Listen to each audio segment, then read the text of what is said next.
दोस्तों, स्वागत है आपका हमारे चैनल में। कहानी सुनने से पहले जल्दी से चैनल को सब्सक्राइब कर लीजिए ताकि आप बेहद अच्छी अच्छी कहानियाँ सुन सकें। आज की कहानी है रमशा। उस चट्टान के चारों ओर ऊंची पहाड़ियाँ जैसे उसे ही टकटकी लगाए ताक रही थी। गोया उन्हें भी उसके मनोभाव का पूरी तरह से अंदाज़ा हो गया था। दूर ढलान के नीचे विक्रम ने 2 बार हॉर्न बजाया और जैसे हद से ज़्यादा मजबूर होकर शहनाज ने उसे सैंड ब्लू स्कार्फ को आंखें मूंद कर होठों से लगाया और फिर वैसे ही कोई नाम बुदबुदा कर घाटी में छोड़ दिया। अगले ही पल सर्द हवा के सरसराते तेज झोंकों में लहराता हुआ वह स्कार्फ उसे हमेशा के लिए अलविदा कहता सा उसकी पहुंच से दूर होता चला गया और वह हथेलियों में मुंह ढांककर ज़ोर ज़ोर से रो पड़ी। यह जिंदगी उसके नाम है। तय था कि अब वह वापस नहीं लौटेंगी उसकी ज़िंदगी में दोबारा, कभी भी नहीं, कभी भी नहीं। आखिरकार उसका नया चेहरा और पुरानी पहचान लौट आए थे। यह उसी की नेमत थी। तीसरी बार हॉर्न की आवाज़ जब उन पहाड़ियों से टकराकर एक शोर में प्रतिध्वनित हो उठी, वह मुड़ी और तेज़ी से टीले तक आती पगडंडी पर उतर आई और उसकी तरफ चुपचाप धीरे धीरे लौट पड़ी। विक्की ने कार से बाहर निकलते हुए हाथ लहराकर उसे फिर से पुकारा, कम ऑन शहनाज, जल्दी करो प्लीज़, जल्दी लौटो वरना बारिश शुरू हो जाएगी। उतरते हुए उसके मुंह से हाँ आ तो रही हूँ ऐसा मध्यम स्वर निकला कि उसे खुद तक को ठीक से सुनाई ना दिया था। इतना धीरे से कहा था उसने। वह लौट तो रही थी, टीले से नहीं, अपनी पुरानी जिंदगी में एक नया भविष्य लेकर। पर क्या जो पीछे छोड़ आई थी वह उसका साथ कभी छोड़ पाएगा? शायद नहीं। कार के समीप पहुंचते ही विकी ने उसे गले लगाकर उसकी पीठ थपथपाई और उसके लिए दरवाज़ा खोलकर ड्राइविंग सीट पर खुद आकर बैठ गया। शहनाज की बेहद प्यारी गहरी भूरी आंखों में गौर से कुछ तलाशते हुए उसके सर्द होठों को उसने धीरे से चूमकर मुस्कुराकर बोला, तो चले। वह एक बारगी बुरी तरह उसके कंधे पर लगकर सिसक उठी, फिर खुद को संयत करके फीकी मुस्कान में गर्दन हिलाकर हामी भर दी आगे बढ़ने के लिए। कोई आधा किलोमीटर पार होते ही बारिश शुरू हो गई और फिर बारिश की नन्ही नन्ही बूंदों से विंडस्क्रीन भरने लगा। घने चीड़ों और चिनारों के सायों के पीछे वह पुराना चर्च, पुरानी पहाड़ियाँ और पुरानी पगडंडियाँ सब उसे एक साथ अलविदा कह रहे थे। उसने धीरे से विंडो स्क्रीन पर अपना हाथ हिलाया। बारिश का झोंका बढ़ा तो विक्की गियर के पास रखी ब्रांडी के कुछ घूंट भरकर बाईं हथेली से उसका गाल थपक कर बोला, ओह, उसे एक सपना समझकर भूल जाओ। समझी तुम शहनाज, अब तुम्हें यहाँ जीना है, इस वर्तमान में। उसका मन बोल उठा, आई कैन नॉट, नेवर। यह ज़िंदगी उसी ने बख्शी है मुझे, उसी की बदौलत आज मैं यहाँ हूँ। झुककर उसने खुद ही ब्रांडी उठाई और कुछ घूंट यूं गटके जैसे वह सचमुच वर्तमान में होने का एहसास खुद को दिला रही हो। ड्राइव करते करते विक्की के कंधे से टिककर सरपनिल ढलान से उतरती कार के पीछे 7 चिनारों की ऊंची कतार के ऊपर गुजरते आसमान के टुकड़ों में इन दिनों बीते दिनों के कोलाज इकट्ठे करने लगी। पुरानी यादें एक साथ उसके मन में तैरने लगी। वह क्रिसमस की भीगी रात थी जिसकी याद फिर से उसके मन में आने लगी। रूही के फाहे फिज़ा में तैर रहे थे और वह जल्दी से जल्दी अपने अपार्टमेंट में पहुंचकर ढेर हो जाने को बेताब थी क्योंकि वह काफ़ी थकी हुई थी कि तभी सामने से आती तेज़ हेडलाइट्स ने उसकी थकान से बेहाल नशे के हल्के सुरूर में डूबी आंखों को चौंधिया दिया और ना जाने क्या हुआ और कैसे अपना बैलेंस एकदम से खो दिया उसने और उसकी कार इतनी बुरी तरह से सामने के वाहन से टकराई कि गोलाई में चकराती हुई रेलिंग तोड़कर एक और बुरी तरह से झूल गई और नीचे, बहुत नीचे बढ़ गई। उसके चेहरे का दायां हिस्सा इतनी ज़ोर से झंझनाया कि वह बेहोश हो गई। इतना बड़ा एक्सीडेंट हुआ था। रात जगमगा रही थी और उसकी उम्मीदों और हसरतों के सारे सितारे अंधेरे ने एक साथ जैसे निगल लिए। उसे जब होश आया, वह किसी अजनबी छत के नीचे थी और फुसफुसाती आवाज़ों के करीबतर होते ही उसे सब कुछ याद आ गया कि उसकी कार का एक ज़ोरदार एक्सीडेंट हुआ है और यह भी कि शायद वह अस्पताल में है। उसने धीरे धीरे अपने शरीर को महसूस किया, हाथ पैर हिलाए। शायद वह देखना चाहती थी कि मैं साबुत हूँ या नहीं। सब सही सलामत लगा। फिर अचानक चेहरे के दाएं हिस्से में तीव्र वेदना का आभास हुआ और उसके हाथ के वहाँ तक जाने से पहले ही नर्स ने उसका हाथ पकड़ लिया। नहीं, नहीं, ऐसा नहीं हो सकता। उसे लगा पूरी छत गोलाई में घूमती जा रही है और वह ज़्यादा कुछ सोचने से पहले ही फिर से बेहोश हो गई। वह यह सदमा बर्दाश्त नहीं कर पाई। जब उसे दोबारा होश आया, उसे पता चल चुका था कि उसकी दुनिया में भूचाल आया है और उसका सब कुछ बर्बाद कर गुजर गया। उसके चेहरे का आधा हिस्सा बुरी तरह से क्षतिग्रस्त था।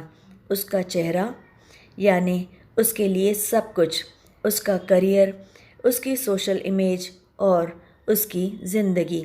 उसे लगा इससे तो मर जाना बेहतर होता। अब वह क्या करेगी, कहाँ जाएगी, कौन उसकी मदद करेगा? वह बिलखती रही और डॉक्टर्स उसे धीरे धीरे समझाते रहे। नींद के इंजेक्शंस, सिडेटिव और पेन किलर्स की ज़रूरतों से छूटते ही उसे कानूनी प्रतिक्रिया का सामना भी करना पड़ा था। उसके चेहरे की चोटें अभी पूरी तरह से भरी भी नहीं थी।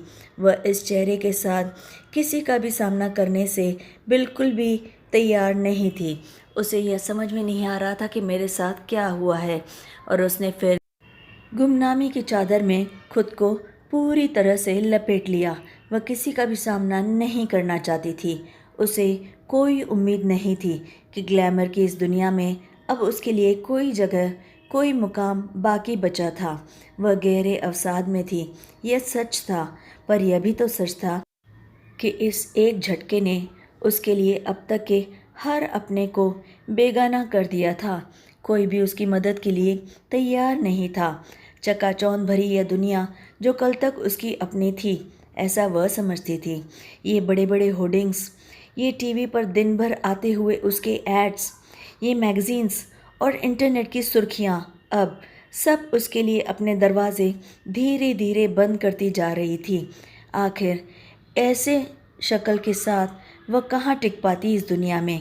उसकी दुनिया पूरी तरह से उजड़ गई थी।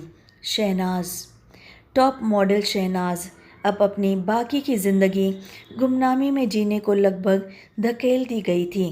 किस्मत के हाथों यही होना था शायद।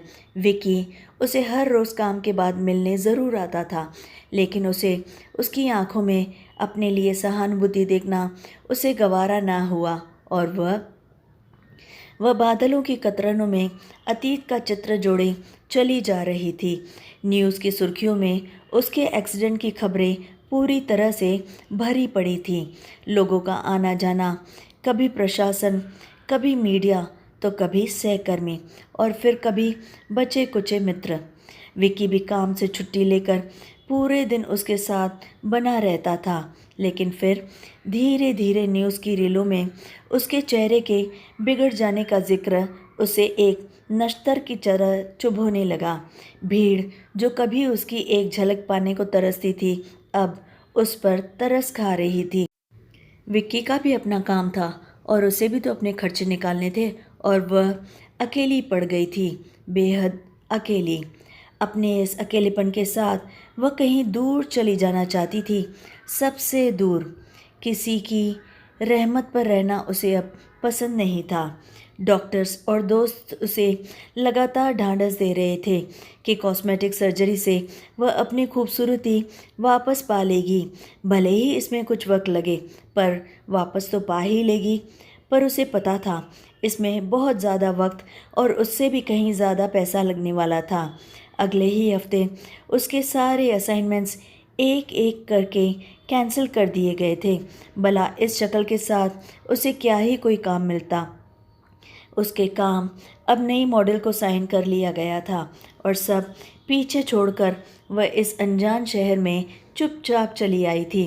कुछ एक दिन उसने टूरिस्ट लॉज में बिताए, लेकिन उसके बाद फिर एक सस्ता अपार्टमेंट देखकर वह वहीं पर शिफ्ट हो गई थी।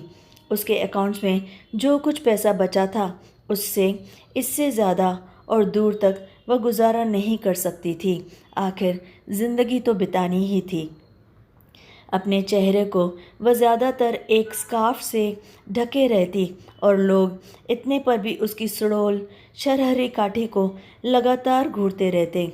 उसे अजीब सी वितृष्णा होती लोगों के बीच, अपने को जकड़ा हुआ महसूस करती।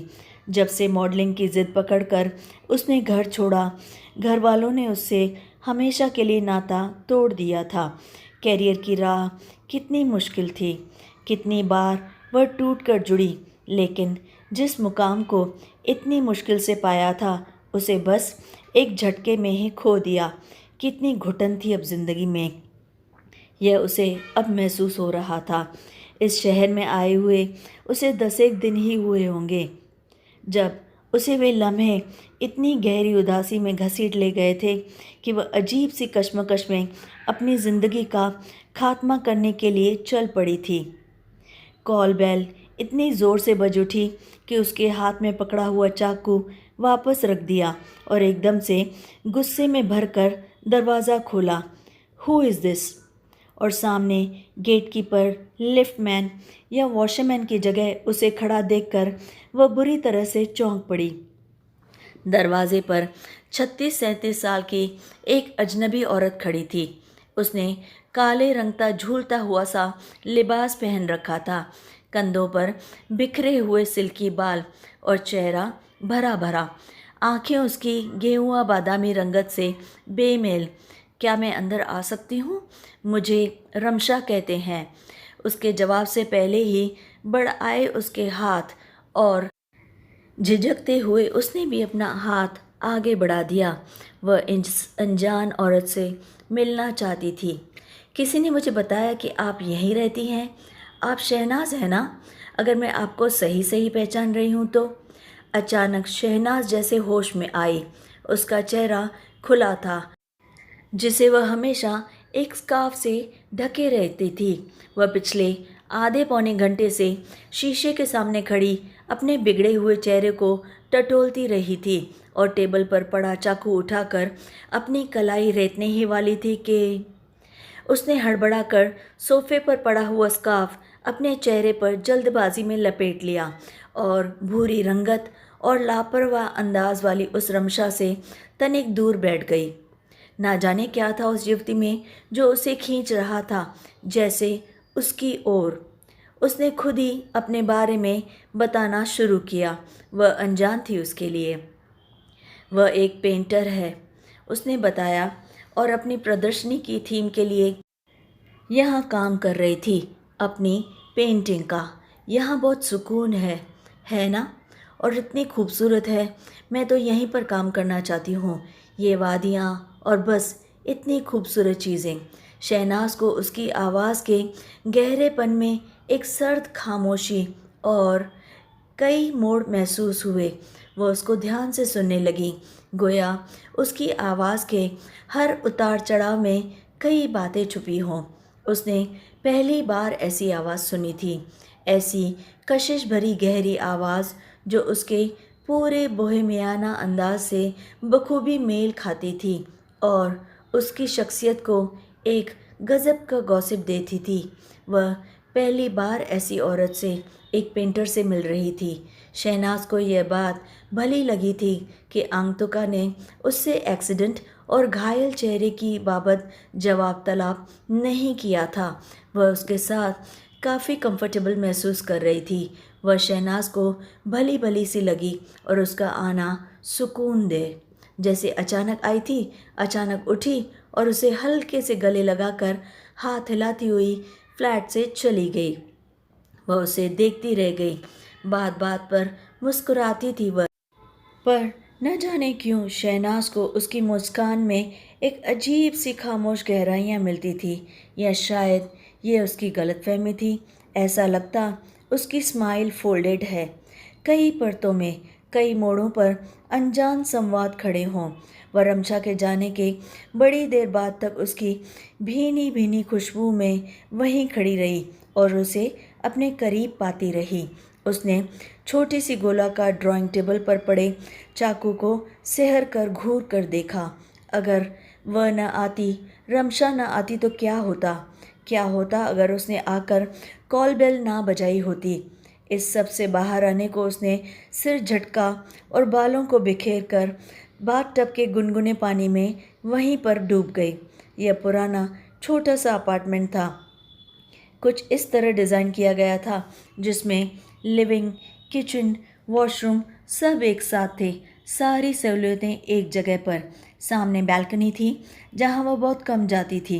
उसका ज़्यादा वक्त लैपटॉप पर खुद की पुरानी तस्वीरें देखने में ही गुजरता रहता था। मेल्स का जवाब वह नहीं दे रही थी और फ़ोन तो उसने कब का स्विच ऑफ करके रखा था।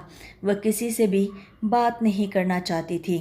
उसकी इस गुमनाम जिंदगी में अकेलेपन, दर्द, गम और बेबसी के अलावा कुछ था ही कहाँ। बचपन से ही तो उसके आसपास के लोगों और माहौल ने उसे उसकी एक खूबसूरती के पैमाने में ही देखा था। बस इसी में रहती थी वह, इतना ज़्यादा कि उसे अपने सुंदर चेहरे और तराशे हुए शरीर से अलग कोई नहीं देखता था और ऐसी काबिलियत खुद में नज़र ही नहीं आती थी। इसके अलावा उसे खुद में कुछ नहीं समझ में आता था जो उसे जीने का सहारा दे, और उसने कोशिश भी तो नहीं की थी कि कुछ अलग करने की। उसने कभी ट्राई नहीं की थी। रमशा अब अक्सर आने लगी, कभी भी, किसी भी वक्त। दोनों साथ खाती पीती, हंसती बतियाती और आपस में बैठकर गप्पे हाँकती और फिर बाहों में बाहें डालकर वादियों में सैर पर निकल जाती। रमशा से वह सारी बातें एक मासूम बेतकल्लुफ़ी से कर लेती थी। इतना बोलती कि उसे लगता वो बरसों से इतना नहीं बोली थी जितना रमशा के साथ बैठकर बोली हो। उसके मन पर जमी हुई कोई खुश्क होकर पपड़ियाने लगी थी। रमशा के अंतर्मन के बेलौस उजाले ने उसकी ज़िंदगी को एक उजाला दे दिया था। उसकी रूहानियत के दरीचे खोल दिए थे, जहाँ से रेशा रेशा उसकी ताज़ी खुशबुओं में जी उठा था मानो। इश्क के अजब मंजर को पाकर उसने सब खोकर भी सब कुछ पा लिया था। हाँ, उसे रमशा से रूहानी इश्क हो गया था। स्वतः स्फूर्त, जैसे अंधेरे में कोई दिया रोशन हो जाए, ऐसा महसूस होने लगा था उसे। रमशा का प्यार उसे धीरे धीरे जिंदगी की तरफ मोड़ रहा था। जख्म दिल के हो या जिस्मानी, भरने में वक्त लेते ही हैं। अवसाद उसे अब भी खुद पर जकड़े हुए था।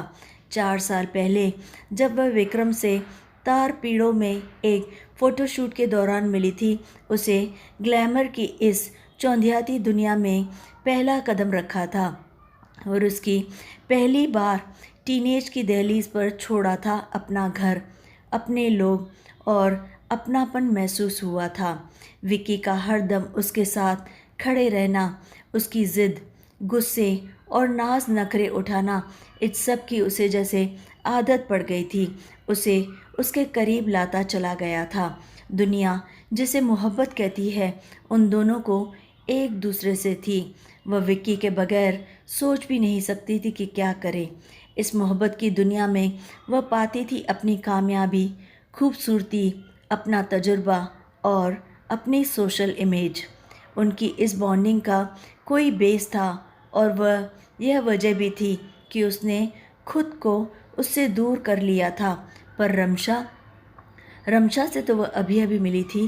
पहली बार रमशा उसे तब मिली थी जब उसकी दुनिया के वजूद का ढांचा टूटकर बुरी तरह से झूल रहा था और शायद टूटने ही वाला था। उस जुड़ाव में रूहानी गहराई थी, चाहत थी। शहनाज को उसके साथ की शिद्दत से वह चाहती थी हरदम उसी के साथ बतियाती रहे। यह मोहब्बत का अनोखा मुकाम था, दोस्ती से कुछ ज़्यादा। बहरहाल अब उसे मौत की नहीं, दोबारा से जिंदगी की तड़प थी। उसमें अपने टूटे हुए वजूद को खड़ा करने का साहस जुड़ता चला जा रहा था, जो उसे रमशा की हौसला अफजाई ने बख्शा था। वह बार बार उसके करीब आती और उसे जिंदगी की ओर ढकेल देती। उसे याद है वह विक्की को लेकर अक्सर पॉजिटिव हो जाती थी, खासकर उस वक्त जब किसी कम उम्र की नई मॉडल के साथ उसका सेशन होता था। देह के परे किसी रिश्ते का होना ही सचमुच कोई मुकम्मल रिश्ता हो सकता है, वह लगातार सोचती रहती थी। अब उसे सब कुछ सच होता हुआ दिखाई दिया। उन कुछ मुलाकातों के दरमियान वह अक्सर शहनाज के साथ ही होने लगी थी। उसके ख्वाबों में उसका आना रोज़ का हो चला था। हालांकि जख्म अब बढ़ चले थे उसके, लेकिन उसका चेहरा उन जख्मों की गवाही देता रहा था और साथ में धंसती जा रही थी शहनाज। नींद आती भी तो उचटी हुई सी, ज़्यादा कुछ नहीं कर पाती। कई दफ़ा उसने हिम्मत जुटाई कि वह अपने घर वालों से मदद मांगे, उधार या फिर आर्थिक मदद। कॉस्मेटिक रिपेयर से उसकी कनपट्टी से चीक बोन तक के कुचल गए हिस्से के ठीक हो जाने की पूरी पूरी संभावना थी, लेकिन पैसे कहाँ से आए? उसके लिए डॉक्टर सज्जाद के अलावा किसी और पर भरोसा नहीं कर सकती थी वह, और उनकी फीस आसमान को छूती हुई। वह इससे कमतर जिंदगी जी भी नहीं सकती थी और इसके लिए उसे पैसे भी चाहिए थे। न जाने कितनी देर, कितनी दूर तक बसर करना पड़े उसे। उसे कुछ भरोसा नहीं था अपनी ज़िंदगी का। सोचकर वह कम से कम खर्चा करती और अपने शरीर और अपने शक्ल के लिए पैसे बचाती रहती। उसके वृद्ध रिटायर माता पिता, जिनकी वह स्वयं ही जब तक आर्थिक मदद करती थी, क्या ही कर पाते बेचारे। उसे इस हाल में देखकर वे तो टूट ही जाएंगे, और इतनी जल्दी दोबारा अच्छे कॉन्ट्रैक्ट्स, शोज़ और एड्स की उम्मीद रखना उसने इस इंडस्ट्री में किए गए तजुर्बे में कभी नहीं देखा था। शायद अब यह सब पॉसिबल भी नहीं था। विक्की, जो कि फैशन फोटोग्राफर है और अपने स्टूडियो के लिए कुछ दिन पहले तक उसकी मदद पर टिका था, उस दिन वह अपने सराहने पर लगी पेंटिंग्स को लगातार देखे जा रही थी। क्या इत्तेफाक है, पेंटिंग में खूबसूरत आधा चेहरा ही दिखाया गया था, बाकी का आधा हिस्सा रंगों से महरूम अंधेरे का हिस्सा। अपने अक्स के ठीक बाजू में पेंटिंग की छवि देखकर वह गम के सैलाब में डूबने और उतारने लगी। सूखा चला जख्म अब टीस दे रहा था। उसे ऐसा लगा कि यह बेबसी उसे अब जीने नहीं देना चाहती, उसे मर जाना चाहिए। यही उसका अंतिम निर्णय था। इस जीवन का यही अंत है। और वह बालकनी में आकर वहीं पर खड़ी होकर लगातार नीचे देखने लगी। नीचे नीम अंधेरा था। बालकनी के ठीक नीचे गहरी खाई थी। उसने रेलिंग पर हाथ टिकाए और दायां पैर रेलिंग पर रखकर एक पल सांस रोककर आंखें मूंदकर छलांग लगानी चाहिए कि तभी उसे किसी ने पीछे से आकर खींच लिया। वह संतुलन बिगड़ जाने से वहीं पर नीचे गिर पड़ी और थोड़ा सा लड़खड़ाई और बदहवास हो गई। यह रमशा थी। क्या कर रही थी शहनाज? कहाँ जाना चाहती हो? कुछ समझ में आता है तुम्हें? किससे दूर जा रही हो? कितनी खूबसूरत है यह ज़िंदगी, ज़रा ध्यान से देखो तो। उनसे पूछो जो। उस शाम रमशा उसे उदासी से देखती रही थी। न जाने क्या कहना चाहती थी वह, किस बात को उसने आधी छोड़ दी थी। वह चुप बैठी उसे देखे जा रही थी, एक टक टकटकी बांधे हुए। शहनाज को लगा रमशा सब जान जाती है, सब पढ़ लेती है। उसने शहनाज के मन को स्कैन कर लिया है और समझ गई है कि वह ज़िंदगी से पीछा छुड़ाने जा रही थी। शहनाज तकिए में मुंह छुपाकर फूट फूट कर लगातार रोती रही। उसे कोई रास्ता नहीं दिख रहा था। रमशा खामोशी से सोफे पर बैठ गई उसने बहुत ज़ोर से भूख लग रही थी। जब उसकी आंखें खुली, सोफे पर रमशा नहीं थी। दरवाज़ा ठीक सामने होता था और बंद चिटकनी से उसे साफ दिखाई दे रही थी। उसकी रिस्ट वॉच पर 3 बजा रही थी। बैल्कनी का दरवाज़ा खुला था। हल्के स्लेटी रंग का झीना पर्दा हवा से ऊपर नीचे हो रहा था और उड़ उड़ कर अंदर आ रहा था। उसे लगा रमशा वहाँ खड़ी सिसक रही थी। वह हड़बड़ाकर झटके से उठी और पर्दा हटाकर उसे ज़ोर से पुकारा, रमशा। पर वहाँ कोई नहीं था। ओह, शायद ये सपना था। पेन किलर्स की वजह से वैसे भी उसे अब गहरी नींद आ जाया करती थी। कई दफ़ा उसे भ्रम भी होते थे जो शायद सच होते थे या नहीं उसे पता भी नहीं चलता था। और कई कई बार तो वह दर्द के सैलाब में सुन्न होकर घंटों टब में पड़ी रहती थी। उसने गहरी सांस ली। निस्तब्ध घाटी में हल्की नीली उजास पसरी थी। वह किचन की तरफ मुड़ी ही थी कि डर से सिहर गई। रमशा अजब सर्द अंदाज में पलंग की दूसरी तरफ खड़ी होकर उसे चुपचाप देख रही थी, उसे घूर रही थी। डर और विस्मय से वह लगभग चीख उठी, क्या हुआ? तुम ठीक तो हो? अगले ही पल उसे रमशा वहाँ नहीं दिखी। उसे समझ में नहीं आ रहा था कि उसका मन उसके साथ कौन सी पहेलियाँ खेल रहा था। उसने अपनी आंखें ज़ोर ज़ोर से मली, ताज्जुब से। अभी भी सपने में है या फिर वे भ्रम हो रहा है? बार बार उसने अपनी आंखों पर पानी के छींटे भी मारे और चेहरे को तौलिए से हल्के हाथों से थपकती वॉश बेसिन के शीशे में देखा। चौंक उठी वह। रमशा दरवाजे से बाहर निकल रही थी। लपक कर उसने दरवाजे से बाहर झांका और उसका नाम फिर से पुकारा, रमशा, रमशा। रमशा कॉरिडोर में इस बार भी नहीं थी। लिफ्ट ऊपर की ओर जाती दिखी। लिफ्ट के नीचे आते ही वह फिर से उसमें घूर कर देखने लगी और तेज़ी से कॉरिडोर से गुजरकर लिफ्ट में घुसी और टॉप फ्लोर का बटन पुश कर दिया। शायद रमशा वहाँ हो। आज पहली बार वह उसके घर जा रही थी। उसे याद आया कि स्कार्फ उसके चेहरे पर नहीं है, पर उसने लापरवाही से कंधे झटक दिए। वह जल्द से जल्द रमशा से मिलना चाहती थी। अभी सब सोए पड़े होंगे और वैसे भी रमशा की मोहब्बत ने उसे हर दर्द से बेखबर कर दिया था।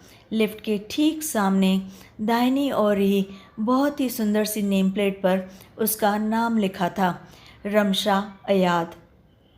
वह कोई 3-4 मिनट तक रुक रुक कर बेल बजाती रही। तभी शराब के नशे में लड़खड़ाता हुआ, झूमता हुआ एक आदमी लिफ्ट से बाहर आया। उसने झट से अपने खुले हुए बाल अपने चेहरे पर गिरा दिए।